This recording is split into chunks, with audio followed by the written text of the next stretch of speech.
Salut, c'est Rudy et je vous souhaite la bienvenue pour ce nouvel épisode des Secrets du sport. Le but de ce podcast est de vous partager ma passion du sport et notamment de découvrir les secrets d'entraînement des champions. Qui sont-ils et que font-ils pour performer au plus haut niveau? Si vous ne me connaissez pas, je suis Rudy Koya, fondateur du site superphysique.org, destiné aux pratiquants de musculation sans dopage que j'ai fondé en septembre 2009. Sur ce site, j'ai écrit des milliers d'articles, fait des milliers de vidéos et je fais des podcasts depuis plus de 10 ans, avec toujours la même ligne de conduite, trouver des réponses à mes questions. Sur ce site, vous retrouverez une partie de ce que je propose, que ce soit en termes de compléments alimentaires, destinés à améliorer votre santé, notamment bio, mais aussi une application, SP Training, des livres, des formations, ainsi que du coaching à distance. Aujourd'hui, j'ai le plaisir de vous partager ma conversation avec Pierre Villela, récent 3e des championnats d'Europe de surf ski. Après une séance ensemble où j'ai surtout vu son dos, c'était l'occasion d'échanger afin de découvrir ses secrets. Comme souvent, la réussite n'est pas tombée du ciel. Bonne écoute. Salut Pierre, comment ça va après cette séance? Bah là, ça va super. Un peu mal au bras, mais Mal au bras? Et tu tires avec les bras?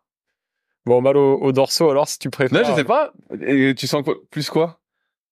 Non, je sens une fatigue globale un peu, mais c'est vrai que biceps, triceps, je sens que ils sont un peu plus durs que le reste du corps, ouais. Mais c'est vrai que quand je t'ai vu pailler, j'ai l'impression que tu n'utilises pas trop le grand dorsal. Tu vois, j'ai l'impression que tu n'étais pas hyper en rotation, que tu étais beaucoup en bras. Est-ce que tu paillais toujours comme ça? Ouais. Et c'est pas trop ce que tu m'avais dit sur la séance, j'ai l'impression. Tu es Mais... très latéral, mais tu Ouais. fléchis très vite, tu vois. On a l'impression que tu tournes pas. Non, Le long. après, c'est possible que sur un effort de 300 mètres, mon coup de pagaie change un peu si je suis moins habitué de faire ce type de séance, c'est qu'à la fin, ça se dégrade au fur et à mesure du 300 mètres. Mais ouais, j'essaie de me concentrer sur tourner un max les épaules, pousser dans la jambe. J'essaie de connecter mon talon et mon entrée dans l'eau à chaque fois quand je pagaie, quoi. Ce matin, on a fait 5 fois 300 mètres. Toi, tu es plutôt connu dans le milieu pour le surf ski. Là, tu fais un peu de marathon. Est-ce que tu fais souvent des 5 fois 300 mètres? Est-ce que c'est une séance que tu mets régulièrement dans ton planning et qui t'aide à progresser? Ou c'est plus parce que je venais et voilà, fallait se mettre tarif? Non, j'avais prévu cette semaine de faire cette séance le vendredi, enfin bon, pour accorder avec le reste de la semaine. C'est une séance que j'ai faite pour la première fois en Australie, donc cet hiver. Mais sinon, j'avais jamais trop fait ce type de séance. Quelques-unes qui ressemblaient un peu, mais celle-là spécifiquement, c'était une que j'avais faite en Australie. Donc j'ai repris quelques trucs que j'ai fait là-bas pour le refaire ici, quoi. Avant qu'on parle de où t'en es maintenant, je voulais revenir un petit peu sur tes débuts en kayak.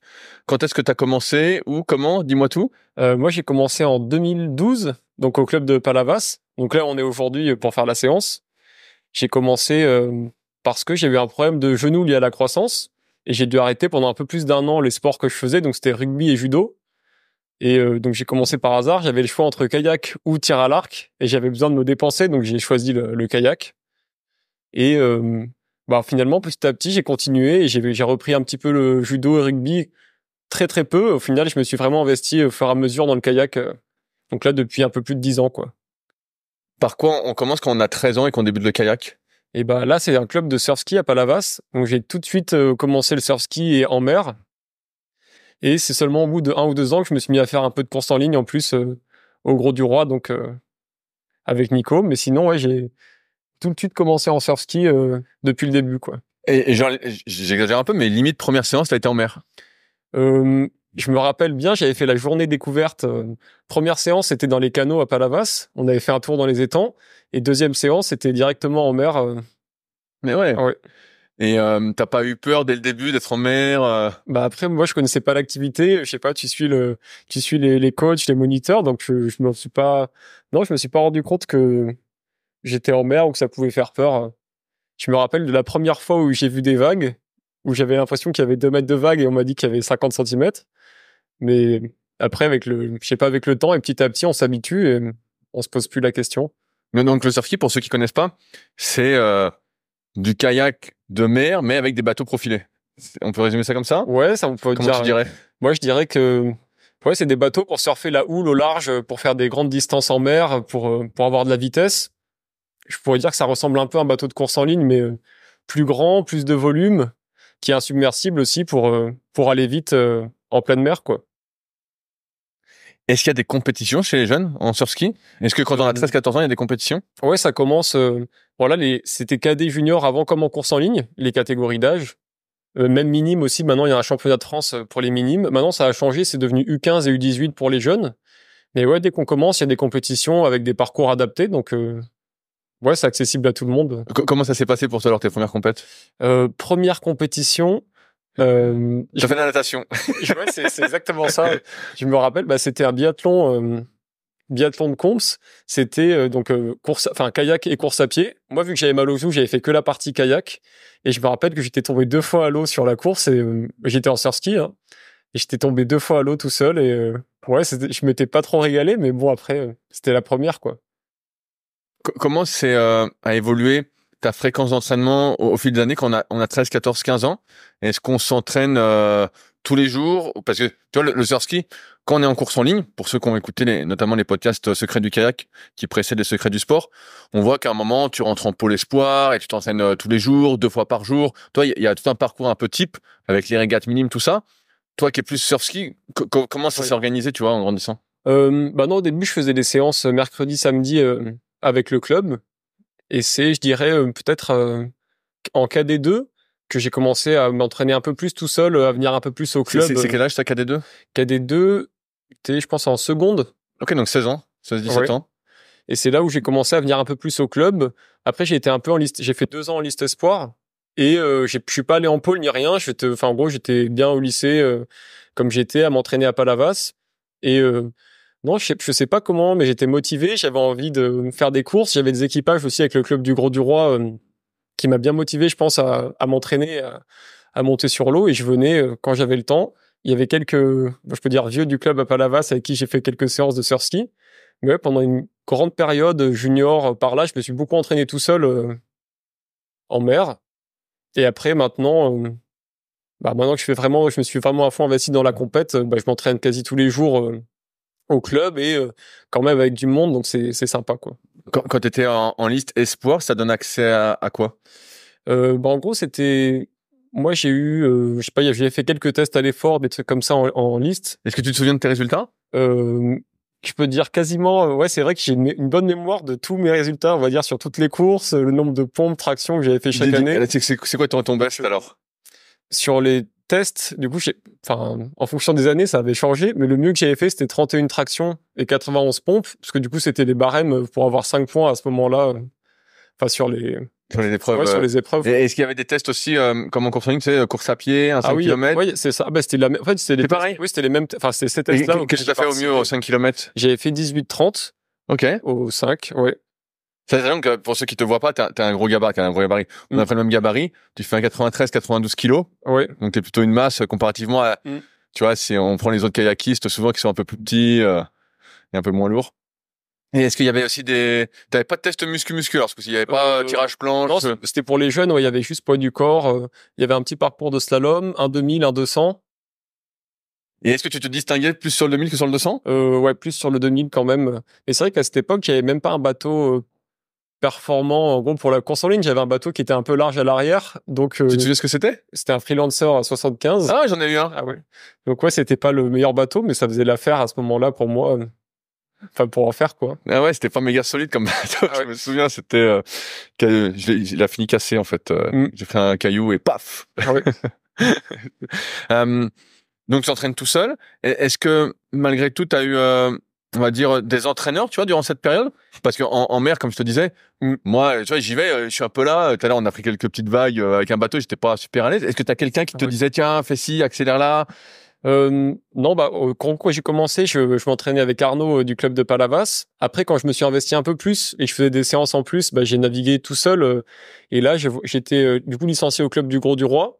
Donc, quand j'allais au Gros du Roi, c'était avec Nico j'étais encadré et que j'avais des trucs. Sinon, pour les entraînements, lui, il avait une planif et je regardais un peu ce qu'il faisait. Je piochais un peu au hasard dedans des trucs et je faisais vraiment au hasard. Et juste, je sais pas, je me régalais d'aller m'entraîner et j'en faisais sans savoir pourquoi je faisais des trucs, sans réfléchir, et juste j'allais et je faisais des séances, quoi. Tout à l'heure, tu parlais de 31 tractions et 91 pompes. Est-ce que ça veut dire que tu faisais déjà pas mal de musculation au poids du corps déjà dans les jeunes années? Ça, c'était pour les tests, que je m'étais entraîné spécifiquement là-dessus.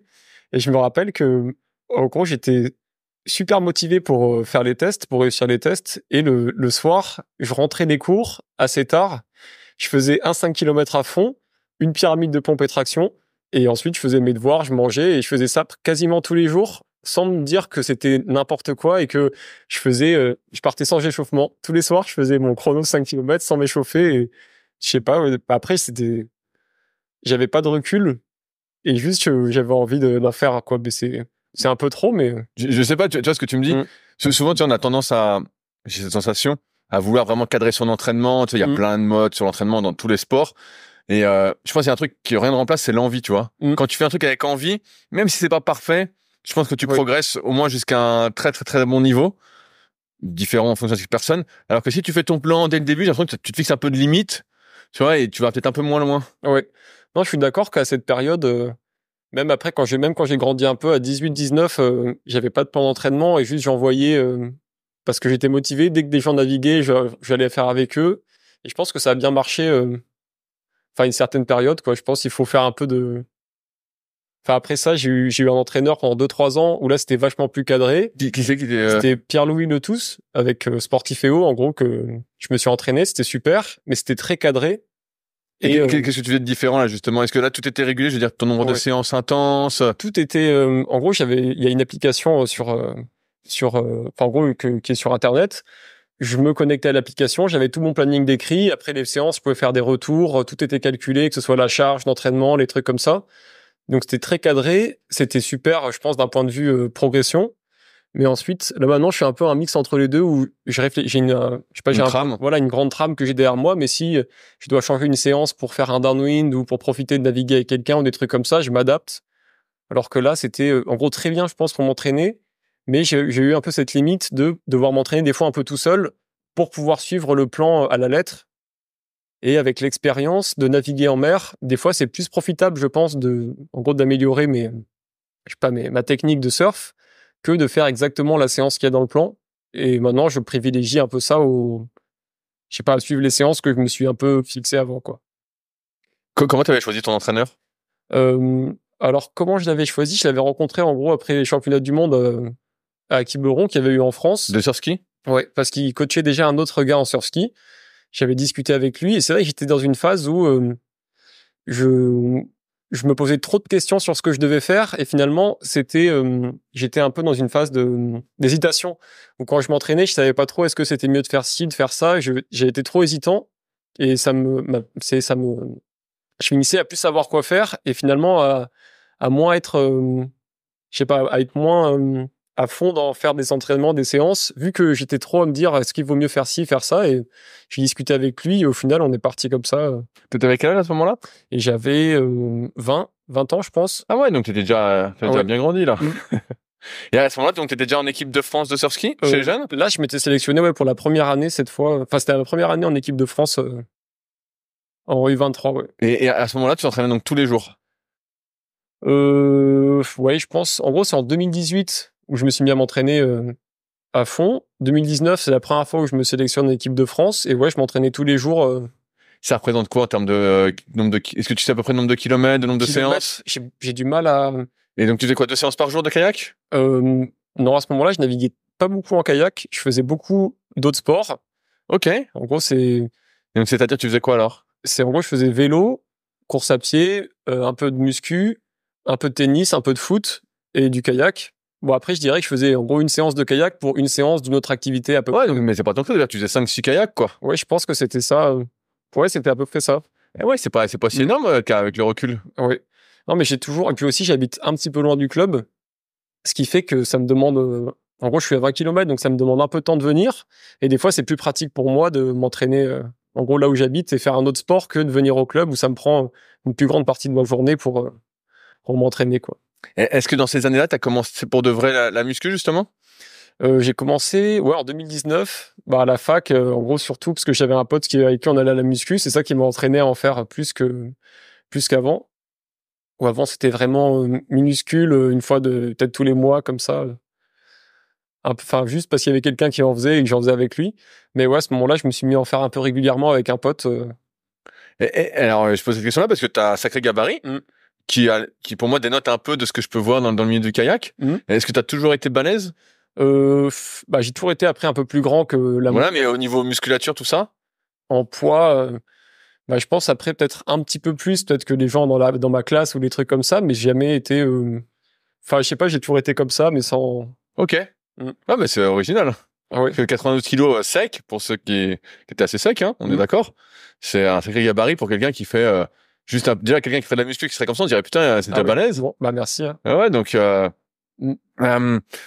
quand tu rentres en équipe de France de surf-ski, donc tu es toujours à Palavas, t'entraînes beaucoup tout seul. Est-ce que t'as pas l'envie de rejoindre des groupes d'entraînement? Tu sais, en course en ligne, j'avais interviewé par exemple Jérémy Candy qui avait fait un stage, on avait fait un épisode spécial sur son entraînement en Afrique du Sud. Il y en a beaucoup qui sont déjà partis plusieurs mois à l'étranger. On reviendra après sur son expérience en Australie récente, mais est-ce que entre temps, tu avais fait d'autres expériences à l'étranger? Non, j'étais jamais parti faire un truc à l'étranger. Je pense que j'étais bien dans mon petit confort d'aller en cours, après l'été être à Palavas et de m'entraîner. Enfin, j'avais une petite routine qui me convenait et je pense que je me voyais pas. Peut-être que j'étais pas assez grand aussi pour me dire que j'allais partir et changer un peu de manière de m'entraîner, quoi. Comment ont évolué tes résultats au niveau européen, international sur ski? Est-ce que tu as fait des podiums, des choses comme ça? En fait, je dirais que jusqu'à fin junior, j'ai jamais été trop performant, même en France. Et c'est ma première année, en gros, U23, où en fait, il y a Renaud Baudier qui est venu s'entraîner à Palavas, qui est un sauveteur. Et c'est là la première année où vraiment j'ai eu un pic de progression pendant l'été. Et à partir de ça, je sais pas, j'ai eu un niveau, en gros, un bon niveau en France. À l'international, ça dépendait un peu des courses et des années, mais j'ai fait, en gros, 3 championnats d'Europe en U23. Les 3, j'ai fait un podium. J'ai fait 3e, 1er et 2e. Et après, j'ai fait au mondiaux, j'ai fait 3e en 2021. Et en 2022, j'ai pas fait une bonne course. Je crois que je fais 26 ou quelque chose comme ça en moins de 23. C'était une catastrophe. Et après, cette année, en senior, au championnat d'Europe qui est au début de l'année, je fais 3e senior en surf-ski, quoi. Mais alors, je pose une question à la con. Qu'est-ce qui te manque comparé au meilleur des meilleurs? Et là, c'était Hector, d'ailleurs, qui a gagné cette année le championnat d'Europe. Mais sinon, ce qui me manque, je pense qu'avant, mon gros point faible, c'était les 20-40 premières minutes de course. Et c'est aussi pour ça, enfin, c'est aussi ce que j'ai vachement travaillé cet hiver en Australie. Mais d'un point de vue global, par rapport aux meilleurs dans le monde, j'ai l'impression qu'il me manque, en fait, un petit peu tout. J'ai pas l'impression maintenant d'avoir, de grosses faiblesses ou de gros points forts, mais que je dois progresser un peu partout pour, je sais pas, pour aller chercher ces gars qui sont à l'avant, quoi. Parce que eux, certains vont avoir des points forts, des points faibles. J'arrive des fois à en accrocher certains sur différents parcours, différentes conditions. Mais pour ceux qui sont vraiment les plus forts, ils sont un petit peu plus forts partout. Et je pense que il y a encore un peu de travail à faire dans tout, sans forcément viser une qualité ou une autre maintenant, quoi. Alors, je reviens sur cette expérience en Australie. Tu es resté un long moment en Australie. Tu nous as fait des vlogs sur Internet que j'ai suivis. Qu'est-ce qui fait que... Donc, je crois savoir qu'il y avait le championnat du monde en Australie. Oui, c'est ça. Voilà, où tu as été. Et après, tu t'es dit, je vais rester quelques mois pour voir comment c'est. C'est vrai que c'était un peu l'occasion d'aller aussi loin, de pouvoir le faire tant que j'ai pas vraiment de situation fixe, on va dire, ni de travail. Donc, je me suis dit que c'était le moment de pouvoir en profiter et d'y aller. Et ouais, finalement, je me suis retrouvé après les mondiaux à Sydney avec un groupe d'entraînement, un gars qui est Jim Walker, qui est assez connu dans le monde du surf-ski. Je crois que c'est Mike Kayak Coach, c'est ça? Oui, c'est ça. Ouais, qui est assez connu. Qui a un gros groupe d'entraînement. On a l'impression qu'il y a du monde. Est-ce qu'il y a vraiment du monde? Tous les jours, il y a du monde. Mais en fait, j'ai l'impression que ça, c'est un peu normal. En Australie, peu importe l'endroit où tu vas, le club, tu auras tout le temps des gens. Là, on était 10-15 tous les jours à s'entraîner. Et c'était tôt le matin, non? 5h20, je lançais ma montre à peu près tous les jours. Enfin, 3-4 fois par semaine, je lançais ma montre à 5h20. Donc, c'est hyper tôt. Et là, t'avais tout type. T'avais des gars qui venaient juste pour le sport fitness, d'autres qui venaient pour la compète. Et vraiment, ça fait un groupe où là-bas, c'est presque normal de se lever aussitôt et d'aller faire du sport, quoi. Et donc, tu as rejoint ce groupe d'entraînement et tu t'entraînes avec eux alors? Ça a dû te changer parce que tu étais habitué surtout à t'entraîner tout seul de ce que je comprends. Et là, tous les jours, tu étais avec du monde. Et là, ouais, c'était génial. Et puis, on faisait en fait des séances à la rivière, donc sur le plat le matin. L'après-midi, souvent, c'était en mer, donc à la plage. Et je me suis entraîné avec un groupe de sauveteurs, donc qui font aussi des courses beaucoup plus courtes. C'est des efforts qui font 3-4 minutes en kayak. Donc, c'était aussi des séances un peu plus intenses, des trucs un peu plus, on va dire, dynamiques que moi, ce que je faisais, ou tout seul, j'aurais plutôt eu tendance à faire des aérobies un peu longues, sans trop d'intensité, généralement, sauf dans les vagues. Et donc là, ça m'a bien fait travailler toutes ces intensités de début de course où je trouve que j'ai bien progressé après ces quelques mois.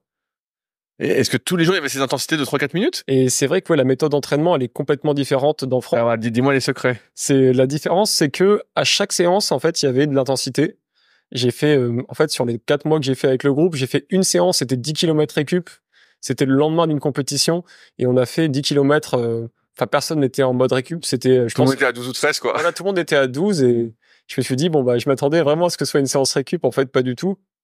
Et il y avait, en fait, chaque séance, il y avait de l'intensité, mais le volume des séances était assez réduit. Donc, ce qu'il me disait, le coach, c'est que lui, il voulait faire, en gros, vraiment de la qualité, pas forcément des grandes séances. C'était 1 heure de séance à peu près à chaque fois. Et en kayak, c'était lundi, mardi 2 fois, jeudi 2 fois et le samedi.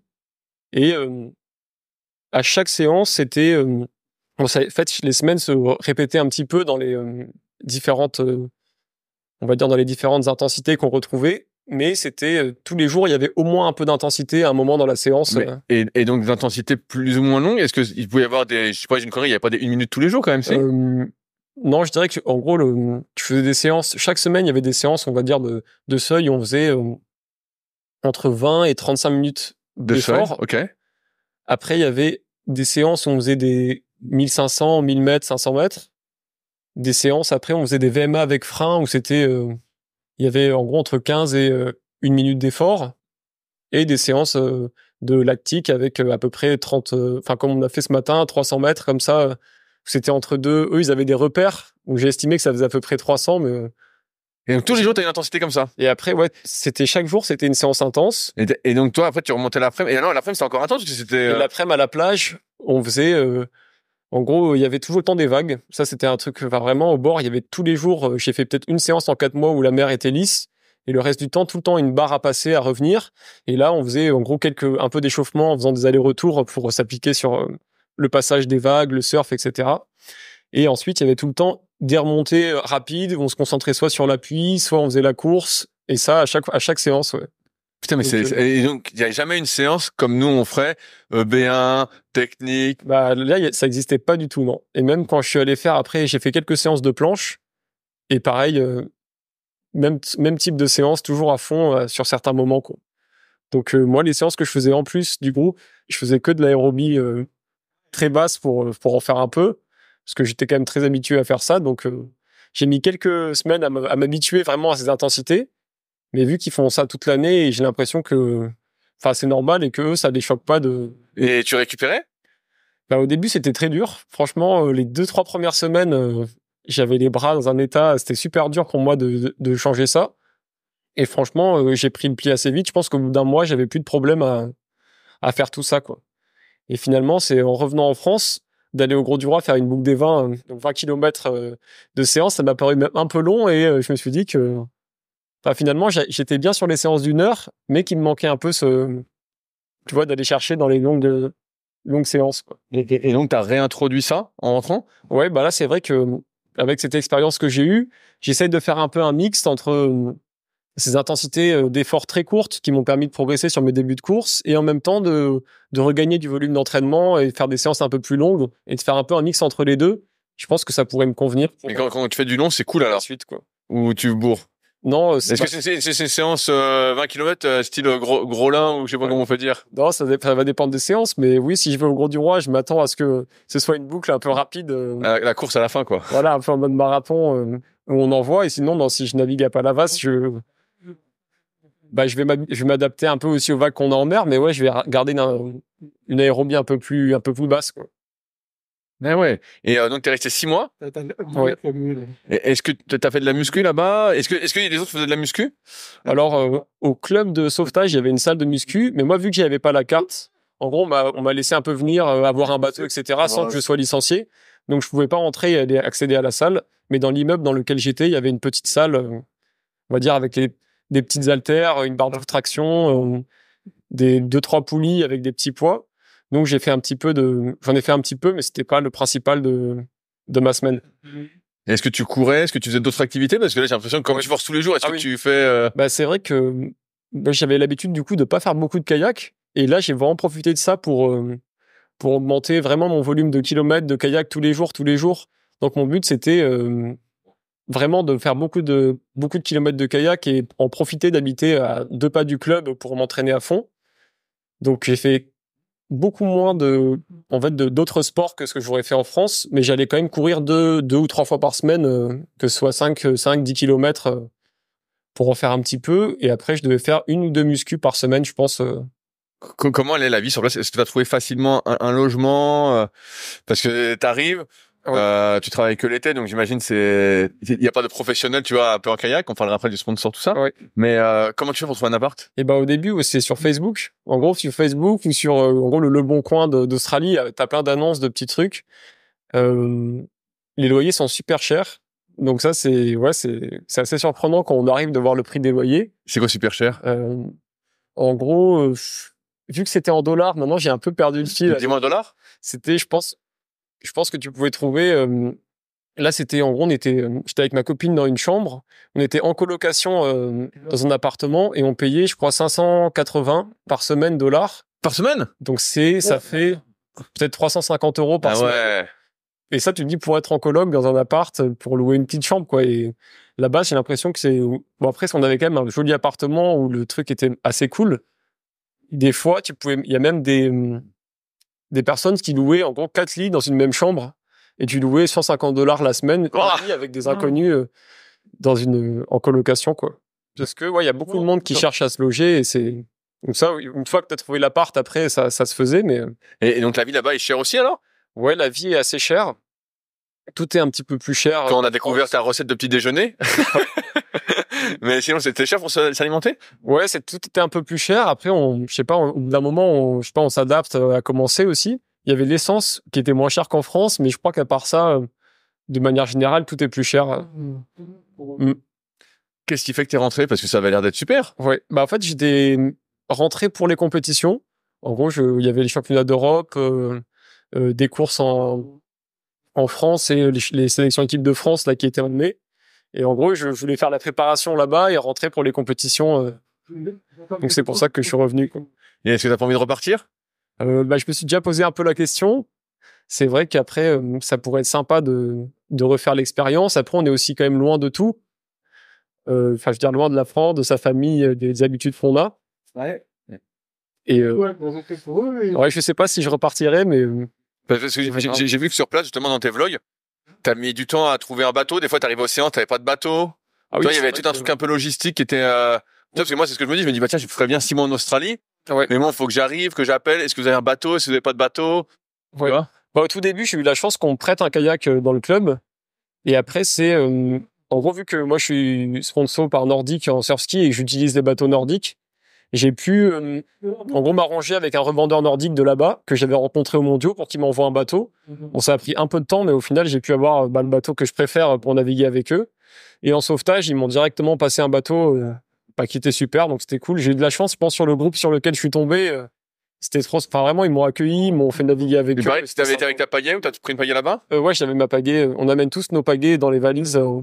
Ça rentre dans une valise? Ouvert en deux, ça permet de... Enfin, on a des valises exprès. Moi, j'ai une valise un peu plus longue où la pagaie rentre, quoi. Donc, Puis après, si tu veux payer moins cher le bagage en soude, tout le monde met ses pagaies dans la même valise et on peut s'arranger comme ça, quoi. Quand on voyage pour les compétitions de kayak. Aujourd'hui, on peut dire qu'il y a pas de... T'es pas professionnel du kayak? Non, pas du tout, hein. Mais t'as quand même quelques sponsors. Moi, j'ai vu que pendant longtemps, tu naviguais en Fink. Oui. Et que maintenant, t'es chez Nordic. Est-ce que t'avais déjà un arrangement avec Fink ou pas du tout? Oui. Ouais, j'avais un arrangement dès que j'ai commencé à naviguer en Fink. C'était en 2018. Il m'avait passé un bateau pour que je fasse les courses et il m'a amené un bateau sur les compétitions internationales si je pouvais s'y déplacer. C'est rare comme marque, on n'en voit pas beaucoup. Et maintenant, la marque, elle a un peu disparu en Europe. Il y a eu des différends avec le revendeur, celui qui faisait la marque. Et, finalement, lui, il a créé une autre marque qui s'appelle Rogue Kayak. Ah, c'est lui, ok. Ouais. En fait, vu qu'il revendait plus Sink, il a créé sa propre marque de kayak et il s'est lancé tout seul. Et en même temps, moi, il y avait Nordic qui m'avait proposé à un certain moment d'essayer leur bateau, de me dire, de me demander si j'étais assez intéressé pour le faire. Et après, au final, le fait que... je veux dire que j'ai plus forcément de revendeur. Je me disais qu'il fallait que je trouve un bateau. En même temps, les Sink, ils me plaisaient vachement, mais j'étais un peu... Qu'est-ce qui te plaisait dans les Fink? moi, c'est vraiment l'assise du bateau que je trouve incroyable. En fait, quand je suis assis pour pagayer, j'ai l'impression d'être beaucoup plus libre que dans les autres bateaux. Que la posture... Est-ce que t'es plus haut un peu comme un course en ligne?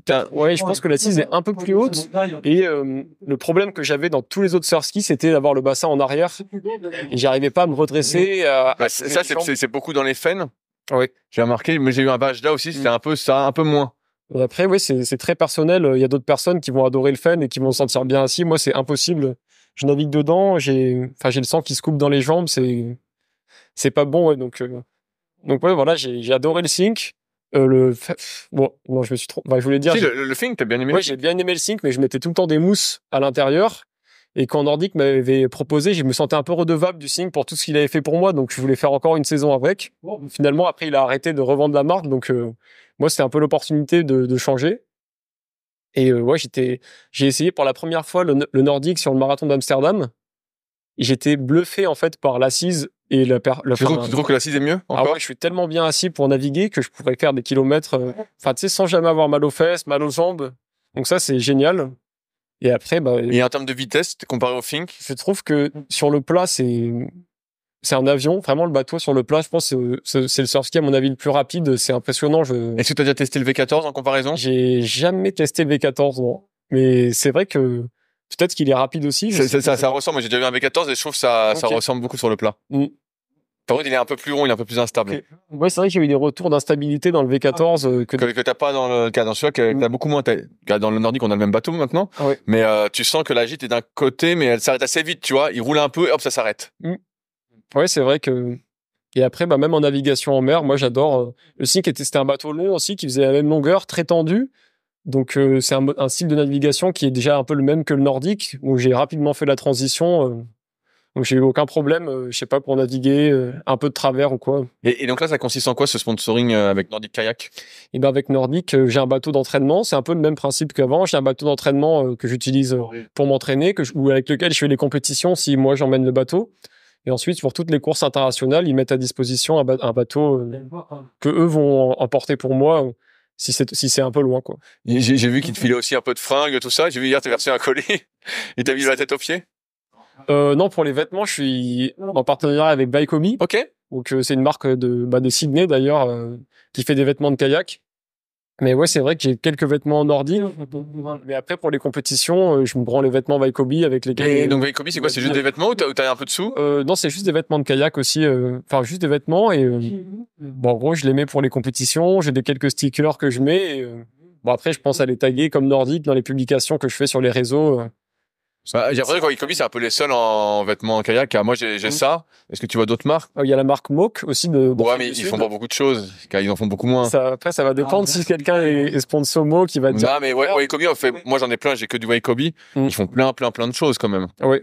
T'as tout, que ce soit d'hiver, d'été, t'as plein de couleurs différentes. Ouais, moi, en tout cas, j'adore les vêtements. Le short avec un peu de néoprène, moi, je le trouve hyper confortable. Les pantalons, je trouve que les tissus, ils sont assez bien. Tu mets des pantalons l'hiver? Tu mets les collants, tout ça? Ouais, c'est obligé. Ouais, pantalon néoprène en mer pour naviguer.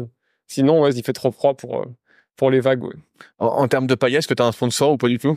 J'ai vu avec Gentex, quand on fait des podiums sur les compétitions internationales ou pendant l'équipe de France, on peut avoir quelques réductions. Donc à part ça, j'ai pas forcément de podium, de paillettes. J'ai pas forcément un sponsoring, mais bon, j'ai quand même des avantages qui sont super profitables, je trouve, pour naviguer. Et après, c'est la première pagaie Gentex, je l'avais achetée. Et après ça, j'ai eu des petites réductions, on va dire, pour celles que j'ai achetées ensuite, quoi. Donc là, aujourd'hui, tu navigues dans une pagaie 720, donc ce qui est assez petit, on fait le même gabarit. Ah oui. Et bon, je paguais moins bien que toi, mais tu vois, moi j'ai beaucoup plus gros. T'es en 2.9 en surf-ski, donc manche vert pour ceux qui font du kayak, voilà, pour mettre dans le contexte. Mais est-ce que c'est pas un peu petit? Parce qu'avant, tu naviguais plus gros, et là, t'es avec ça. Est-ce que... comment tu choisis ta pagaie? Oui. C'est vrai qu'avant, je pagayais en 730, en 2.10. Au plus petit, j'avais la même pagaie pour la mer et pour la ligne. Donc, je pagayais au plus petit du Vario en surf-ski et je l'agrandissais pour la course en ligne. Et en fait, il y a une année où je suis allé en Guadeloupe faire des compétitions et j'avais pas emmené ma pagaie. On m'avait prêté une pagaie sur place en 720. Et en fait, c'est d'avoir essayé cette pagaie à ce moment-là en Guadeloupe où je me suis senti super bien avec la pagaie. Et je m'étais dit qu'en fait, avoir une pagaie à peine plus petite, j'avais encore plus de confort dans les vagues. J'avais l'impression musculairement de beaucoup moins subir au fur et à mesure de la course. Et c'est ça qui m'a fait acheter une pagaie finalement en 720. Mais sinon, après, pour le choix et pour le réglage, c'est tout à la sensation. Je vais pagayer, je sais pas, changer un petit peu l'angle, changer un peu la longueur. Et au bout d'un moment, je trouve je sais pas, le compromis où je me sens bien pour accrocher, avoir de l'amplitude, mais aussi un peu relancer sans être gêné quand il y a des vagues. Enfin, je veux dire, quand on a beaucoup de vagues, on peut pas tirer une aussi grande pagaie parce qu'on va être gêné par les mouvements d'eau et je sais pas, je trouve ce bon compromis un peu. Mais sur le plat, quand tu fais du coup ce matin, tu pourrais prendre plus gros. Non? Bah après, je sais pas, je me suis peut-être tellement habitué à naviguer avec celle-ci que non, ça marche pas, quoi. Même si j'essaye d'agrandir, j'ai pas l'impression d'avoir de bénéfice finalement sur le plat, quoi. C'est pas différent. Ce matin, je te posais aussi des questions sur la largeur de ta prise. Là, tu prends un petit peu moins que les pales, quoi, qui est assez large, moi j'ai l'impression. Est-ce que tu as déjà testé d'autres prises ou pas du tout? Ouais, c'est vrai. Non, mais je pense que ma prise, elle évolue au fur et à mesure du temps. Enfin, même au fur et à mesure des années, avec la même pagaie, des fois, il y a des moments où je préfère naviguer avec un demi-centimètre en plus, un demi-centimètre en moins. Ça évolue un petit peu. Et après, la prise, vu que j'ai pas de marque, peut-être qu'elle change, je sais pas, au cours des mois un tout petit peu, mais globalement, c'est comme ça que je suis confort, quoi. Pour ceux qui nous écoutent et qui connaissent pas le kayak, tu parles d'un demi-centimètre, il y en a qui vont se marrer, ils vont dire un demi-centimètre, mais on sent pas de différence, tu vois. Alors qu'on le sent, quoi. Moi, je vois, j'ai commencé en 2,15 la séance, après j'ai vu qu'on avait du vent de face, j'ai réduit justement d'un demi-centimètre. Mais pareil, là, t'es en Gamma Rio. Ouais. Gamma, maintenant, il y a plus de Rio. Ouais. Bon, c'est un détail, mais. Est-ce que tu as déjà essayé d'autres pagaies? Ouais, j'ai essayé d'autres pagaies. Alors, qu'est-ce que tu as essayé? J'avais essayé quelques pagaies Brashka, que ce soit Brashka 4, Brashka 11 ou la bêta de Ventex. Ok, et? Ou la Epic aussi. J'avais une Epic avant pour naviguer. Mais c'est marrant parce que celle-là, enfin la Gamma, c'est vraiment celle avec laquelle je me sens le mieux quand je navigue. Après, j'aime bien la Brashka 4 aussi. Je sais pas, la manière de poser l'appui, même si c'est un peu différent, je me sens bien. L'accroche au début, je trouve que c'est assez agréable. Mais ça épuise, je trouve, en surfski d'accrocher autant l'eau au tout début du coup de pagaie. Mais là, je trouve pas que la Gamma, justement, elle accroche vite aussi. Ben, je trouve que l'appui se fait un peu plus tard. Ok. Dans le coup de pagaie, c'est on est d'accord, alors que la Beta Rio, l'appui encore un peu plus tard. Ça, je sais pas trop. Ça, je l'ai essayé il y a tellement longtemps. Et après, en termes, la pagaie épique que j'avais avant, j'aimais bien.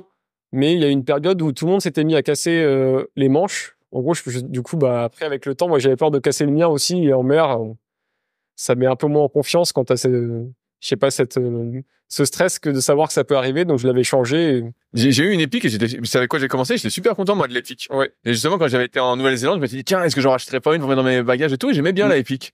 Ça, il y avait une sorte de torque, et en même temps, le manche était déjà ovalisé. Ouais, c'est vrai que c'est agréable. Ouais. Je crois que le torque de la pagaie, comment elle était, en fait, était sympa, quoi. Ouais, c'est vrai, non, elle est super confortable, je trouve, encore.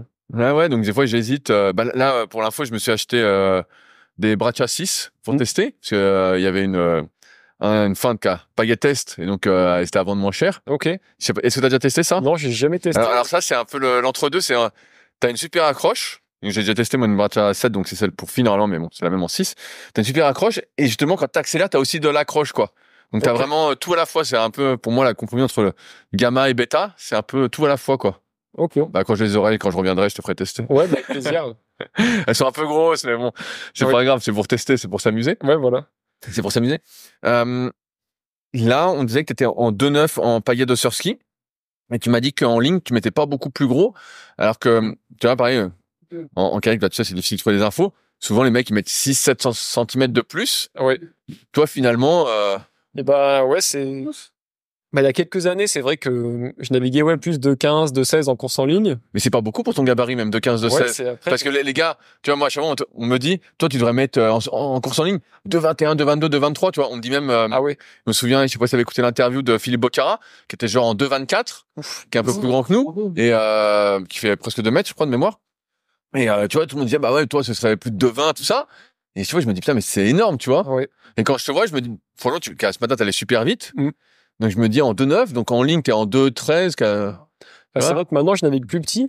Après, en surf-ski, j'aurais du mal à expliquer en ligne la même chose, mais en surf-ski, il y a pas mal de gars qui ont les bras assez longs et qui finalement ont une pagaie plus courte que des gars qui ont des bras un peu plus courts. Donc ça, je sais pas. Ah, tu crois qu'on compense la longe Mais par la longueur de En bras? tout cas, en surski, par exemple, Victor Dou, il navigue, je crois, en 2,7 ou 2,8, parce qu'il a des bras encore plus longs. Il a Ouais, les vraiment bras des super longs. immenses. Donc peut-être que, en tout cas, en surski, j'ai la sensation que ouais, les gars qui ont des bras très longs, finalement, ils ont une pagaie plus petite, comme s'ils avaient pas besoin d'aller l'utiliser. Enfin, en gros, avec les bras, ça suffisait pour chercher plus de bras de levier, quoi. Mais après, peut-être, Ouais, c'est une bonne. on doit peut-être pas se vérifier en je- course en ligne. Après, je sais pas forcément. Ah ouais, donc t'étais en 2,15 de en course en ligne, ce qui est pas. Ouais, que c'est pas immense, mais. Et après, maintenant, c'est vrai qu'avoir fait autant de surf ski, allé en Australie, de pas avoir touché un bateau de ligne pendant longtemps, j'ai beaucoup de mal à reprendre une pagaie plus longue. Et est-ce que là-bas, justement, ceux qui font la ligne, vous avez pagaie plus grande? Même pas? Bah, en fait, je sais pas trop. J'ai pas vu trop de gars qui faisaient de la course en ligne dans le groupe où j'étais. Donc, je pense, ouais, que les gars en sprint, en tout cas, c'est sûr qu'ils ont des pagaies plus grosses et plus grandes, mais en marathon, j'en ai pas vu, donc je saurais pas dire. Et est-ce que tu connais ton envergure? Non, je connais pas. T'as jamais mesuré? Non, je pourrais le faire, mais. Pour savoir. Tu vois, c'est vrai que comme on a presque le même gabarit, je pense que j'ai peut-être les bras un peu plus longs, pas beaucoup. Mais tu vois, moi, je me pose la question sur les paillettes, parce que comme t'as pas d'infos, c'est pour ça qu'on fait le podcast aussi, je te pose plein de questions. Ouais. Je- Est-ce que t'as d'autres sponsors ou pas? Bah là, récemment, du coup, en Australie, j'ai fait pas mal de sauvetage. Donc là, c'est en cours avec une marque de sauvetage qui s'appelle Ocean Perf Ah, ouais, je vois, ok. pour courir avec leur bateau de sauvetage sur les compétitions sur cette saison. Oui, j'ai cru voir qu'on pouvait les acheter ceux-là en France, là. Il y a un site qui les revend, non? Ouais. Bah, le site Ocean Perf. Ok. Donc ouais, récemment, j'ai fait une course de sauvetage. Je suis licencié au club à Palavas en sauvetage. Je vais faire quelques compètes dans la saison et bah, de fil en aiguille, je me retrouve à sûrement courir pour cette marque. Ouais, c'est cool. Ouais, c'est génial. Mais là, tu vois, ce qui peut surprendre, surprendre, je sais pas si c'est le mot, mais c'est, on entend toujours des histoires de footballeurs qui gagnent leur vie à coups de millions, tout ça.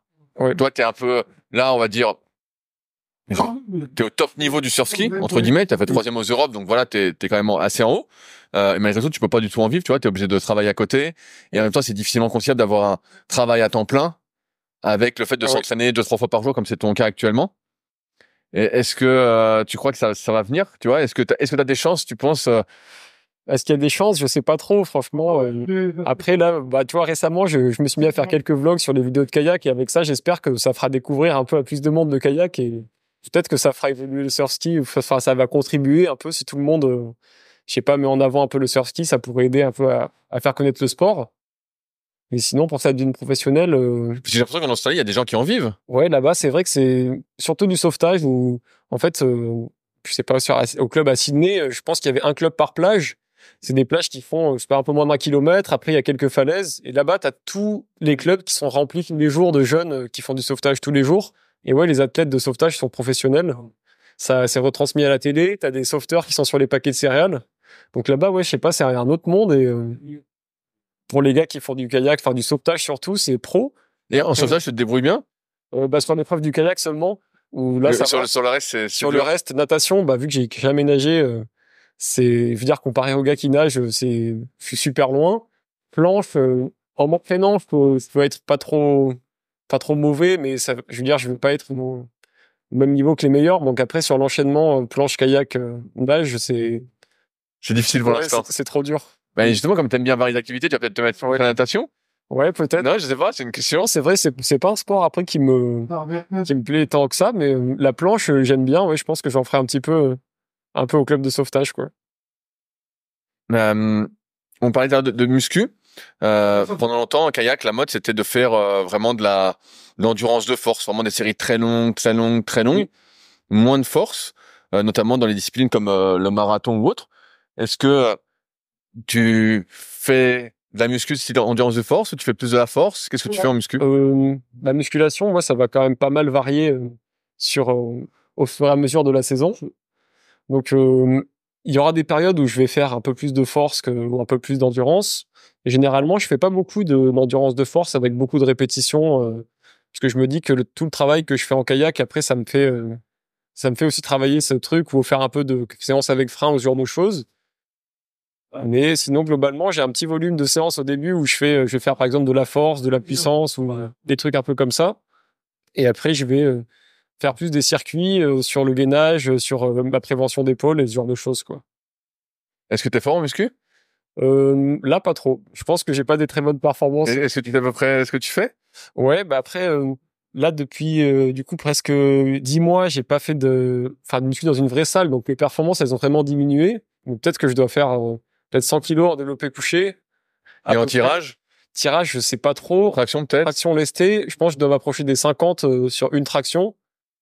Mais Ce qui est pas si mal pour 92 ouais, kilos. traction, c'est pas mal, mais ouais, après, je pense que c'est à peu près mes perfs.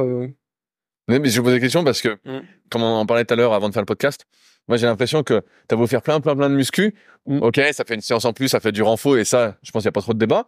Mais des fois, je trouve qu'il y a un surinvestissement comparativement à ce que ça peut apporter sur l'eau, où tu te dis bon, tu sais, au début quand ça arrivait dans le kayak, je voyais notamment les filles et même les gars qui étaient là depuis longtemps, ils s'acharnaient pour essayer de refaire la même perf que l'année dernière ou pour gagner 2,5 kg sur un maxi. Et je disais, c'est beaucoup d'énergie à mon avis qui sert à rien quoi.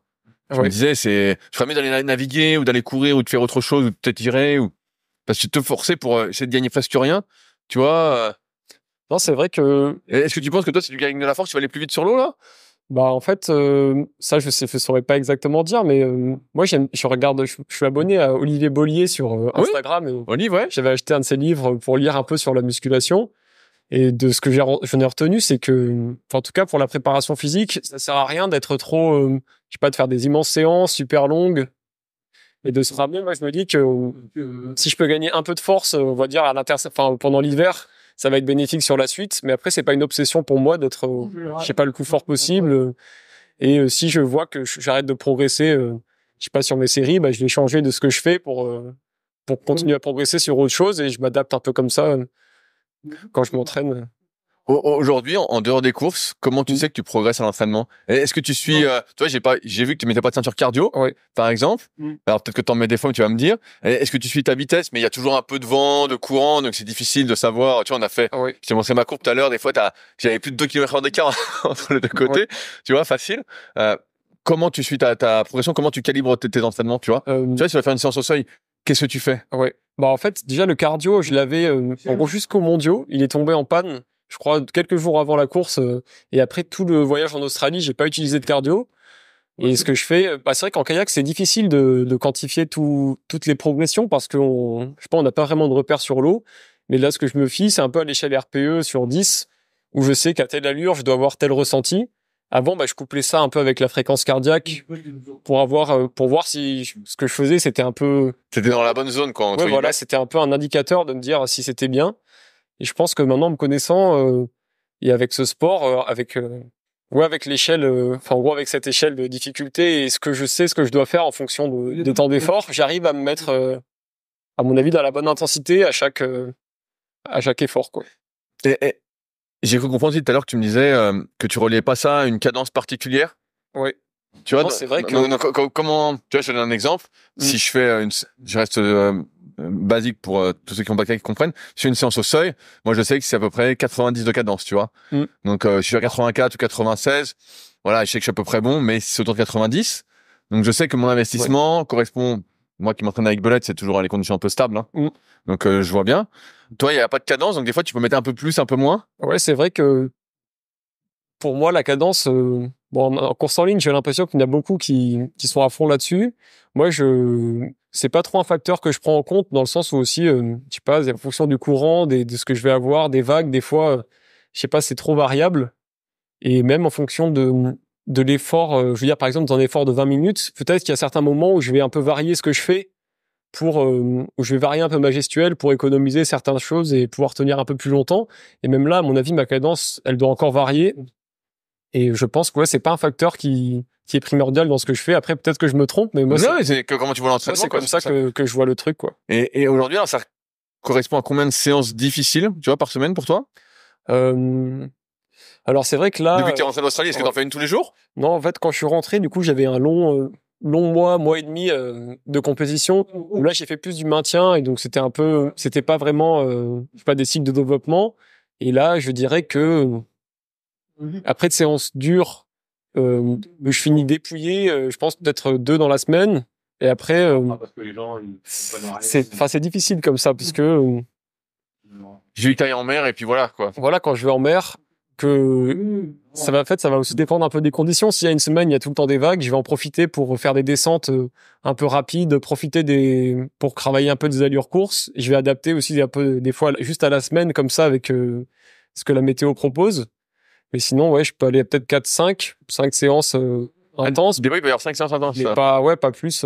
C'est déjà pas mal. Ouais, c'est beaucoup déjà, mais ça va varier assez, je pense, avec ce que je peux faire, quoi. Aujourd'hui, quand tu cours, par exemple, tu fais que de la basse intensité alors? Là, c'est vrai que, en gros, après les sélections équipe de France, je faisais que du kayak et là, je me suis remis à courir. Donc, pour l'instant, c'est vrai que je fais de basse intensité, mais petit à petit, je compte quand même un peu augmenter les intensités en course à pied, varier un peu. Ou par exemple, en VMA, d'aller chercher des fréquences cardiaques que je pourrais pas aller chercher en kayak. Est-ce que tu connais ta VMA en course à pied? Là, maintenant, j'ai aucune idée. Au mieux, qu'est-ce que tu avais? Au mieux, j'avais fait 20.2 sur un test ouais, à la PAC. Gabarit, c'est super. Hein. Mais après, j'étais un peu plus léger aussi il y a quelques années. Donc, là, après, avec ce poids, je pense à 19, c'est possible de le faire.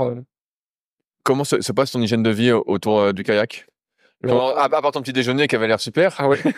Non, c'est vrai que en Australie, j'avais vraiment réussi à trouver un bon rythme. Bonjour.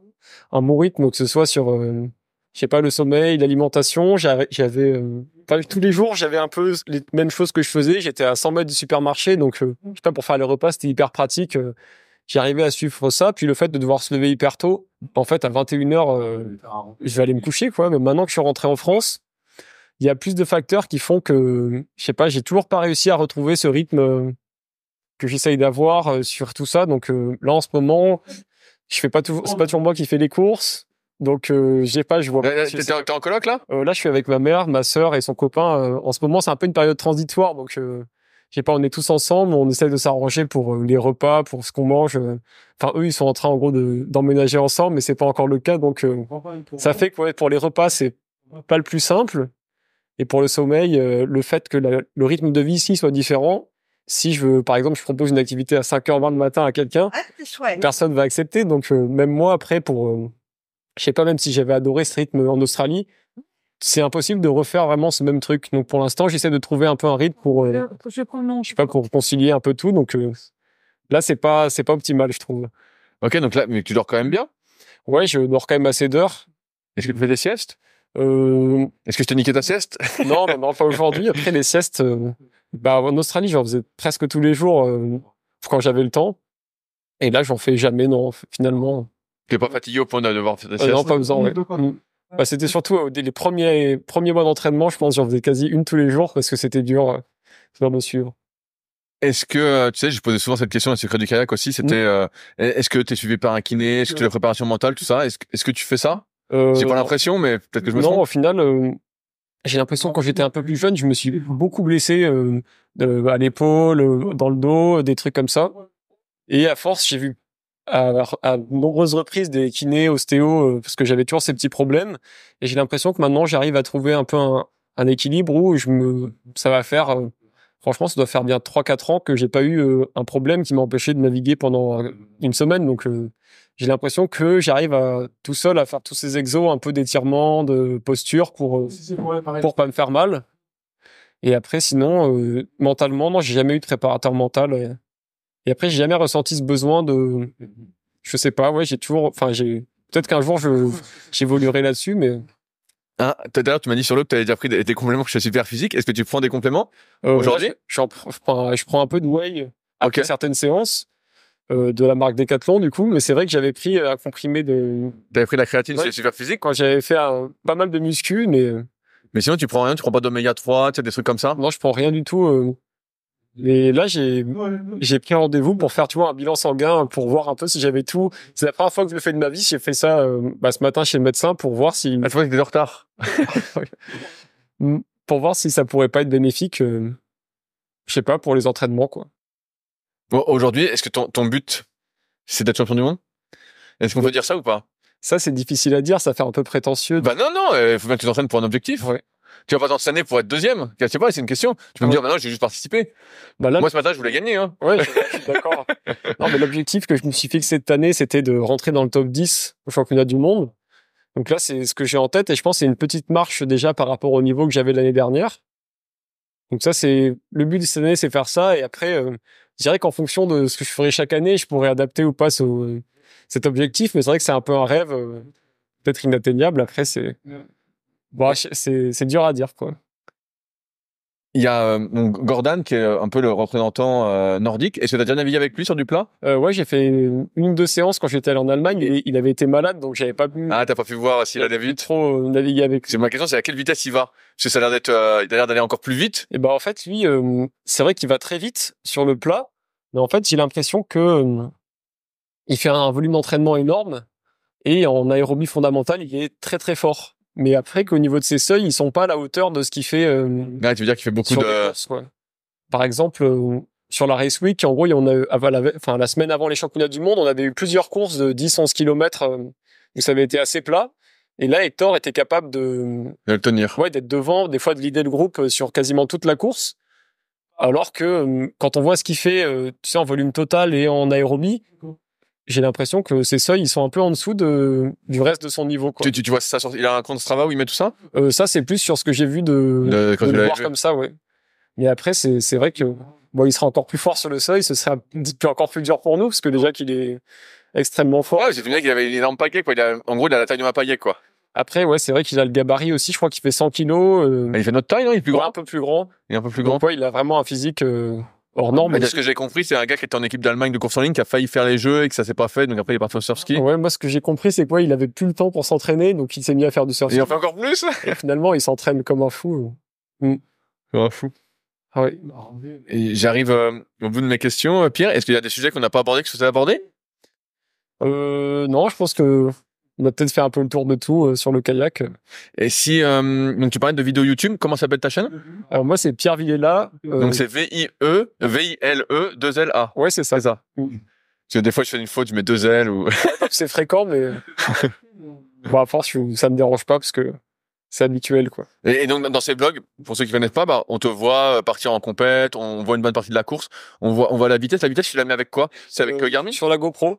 En Ah, fait, la GoPro, je pense qu'il y a un GPS, je sais pas comment ça se fait, mais elle me dit exactement. mais la vitesse, c'est ça qui fait à l'écran la vitesse, alors. C'est ça. Je me disais comment tu fais cet effet montage Non, c'est dans la GoPro, il faut activer un truc dans les réglages avant de démonter. monter sur l'eau. Ça prend un peu plus de batterie et ça consomme un peu plus.